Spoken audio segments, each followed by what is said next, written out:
This here is Apollo's carrying cage. I picked this up for, I think it was like 10 bucks. It was on sale at the pet store. I needed some way to get Apollo to carry him around because his cage is too big to fit in my car. And this has been a really cool little solution for carrying the little guy with me wherever I go. It's too small for him to stay in more than a day or so, and so if I ever go on a road trip and take him, I make sure that he's out of his cage most of the time. You know, when we're actually at a place, you know, at a hotel or whatever, you can get out and mess around and play around. But you can put toys in there, obviously food and water, which I don't have in there right now because we're just going to go on a little short trip right now, a couple minutes down the road here. But you got to be careful when you put a cage like this in the car and you hang toys in there for him, that the toys don't beat him up. When I first started using this, I had some toys dangling from the top, and every time I'd turn, they'd punch him in the face. He'd just get beat up by his favorite toys, so that wasn't any good. But let me show you how I go about sticking this in the car. Here we go, buddy.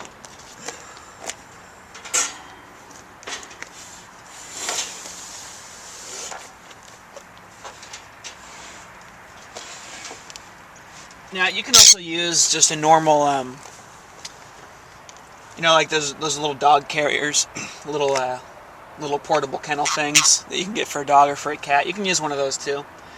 Put a perch in it is preferable, you know, so that he can stand up on a perch instead of on the floor inside the little kennel thing. But this cage was cheaper, so that's why I got the cage instead of the kennel.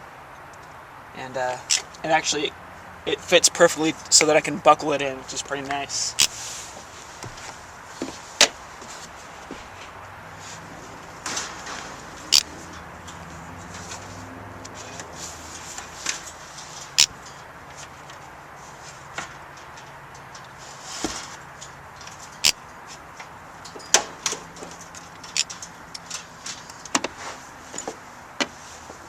So now he's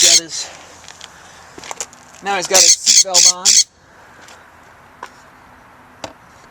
I don't know if you can see that very well.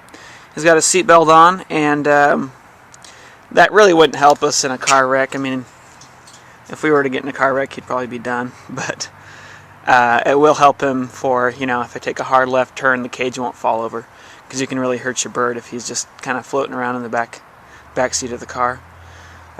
It's important that you put your bird in some kind of a container when you're driving around, because just having your bird on your shoulder is fun. You know, you feel like a pirate and all, but it's very, very distracting. If you got a bird picking on your zipper or flying in front of your face while you're trying to drive, that's not very safe.